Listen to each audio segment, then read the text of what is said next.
Hello there, wargaming enthusiasts, and welcome to the Valley of Death.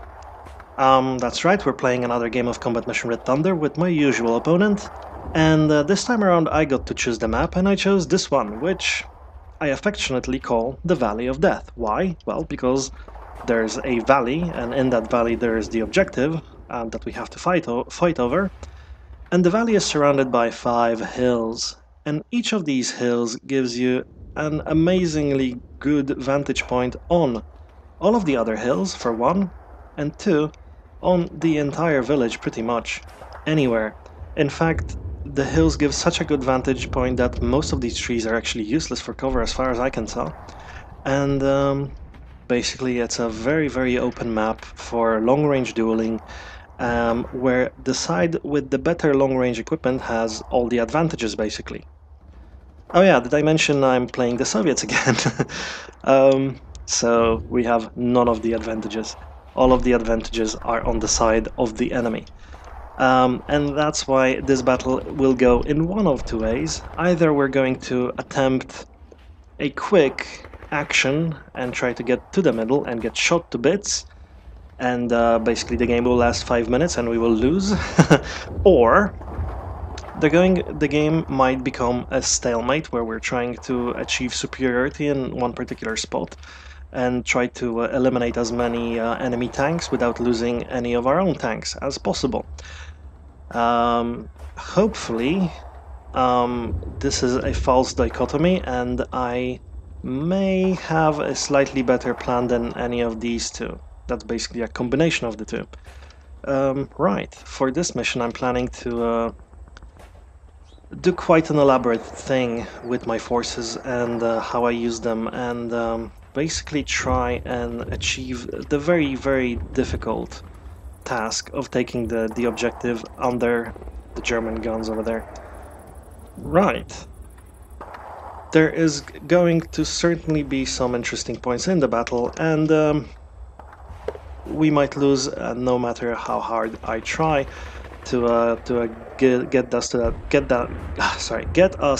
that victory. Just because the odds are stacked against us as far as I can tell. Anyways, let's actually go and see what forces I picked, and then we'll talk about strategy and planning during the deployment phase. How about that? So here are the forces. Like I said, I'm taking the Soviets this time, and that's good. I like the Soviets, even though they have that disadvantage in ranged combat. They are still a pretty good army, serviceable force that I understand how to use. Anyways, so basically the core of this force is going to be the tank regiment, with composed of T-34-85 tanks. We're going to have one tank as the commander, and then we're going to have one company of tanks with two full platoons of tanks. And a tank, a T-34 for company commander. So that gives us 8 T-34s. We're going to supplement that force with Su-76s. These are the open-topped, basically gun carriers. They're assault guns, basically, with the 76mm gun on inside of them, and with paper-thin armor. But they are pretty good guns if we can get them in the right spot at the right time. And I've also included a problem solver, which is the ISU-122 assault gun. Just one though. But this is the guy we can use for hurting heavy enemy equipment. So that's our tank core. We're going to support that with a bunch of infantry. The infantry will have, well, they're basically standard tanko-desantniki with 2 platoons. The platoons, however, are given a sniper each because the long-range nature of the combat might actually, in the long ranges, they might actually come in useful if we can deploy them correctly. We're going to use 2 observer teams and 2 scout teams on top of that, added to the company level. Observer teams to guide our artillery, of which we have quite a lot, and I'll get to that in a moment. And 2 scout teams to give us an appreciation of the enemy's strength and positioning, because it will be very important to figure out what the enemy is doing and where he is set up. I think, in this battle. More than usual, in fact.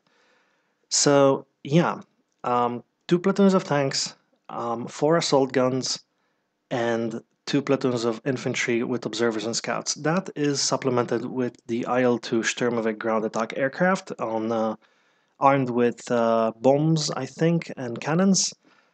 We are then taking 3 target reference points to set up on various places. You can probably figure out where those are going to be because there are those huge hills all around town.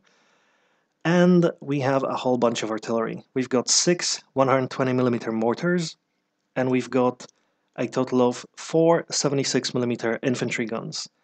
We're taking the mortars and a whole battery of them because I will going to extensively use smoke at the beginning of the engagement, and we're going to take 2 of these infantry gun platoons because I want to suppress a certain key position at the beginning of the battle. The force is going to basically be, there's going to be 1 platoon that's supposed to take the town, and there's going to be 1 platoon that's held in reserve. And the self-propelled guns, these Su-76s, are going to also be held in reserve in a particular spot to maybe get the enemy. Well, we'll try to trap the enemy into reacting to a particular movement of ours, which I'm going to explain while we're deploying. And these guys are going to be the hammer to our anvil. That's going to be the tanks. I have not decided yet exactly what I'm going to do with the ISU 122, but it is going to mostly be used as a problem solver. If we find that there is some sort of enemy presence that we need a heavy gun for, that's our gun. Right. And so that's basically our forces. That's the map. It's going to be a difficult engagement. And to be honest, I'm not too sure I can pull off what I think I can pull off. I actually tried several engagements with the AI or with just simulating possible enemy movements, just quick battles, battling it out, figuring out what's possible and what's not possible in this map. And it's not looking good. But I think I figured something out, and we'll see whether I can now execute it. Anyway, so this is our force, that's the map. I'm going to see you guys during the deployment phase. See you then.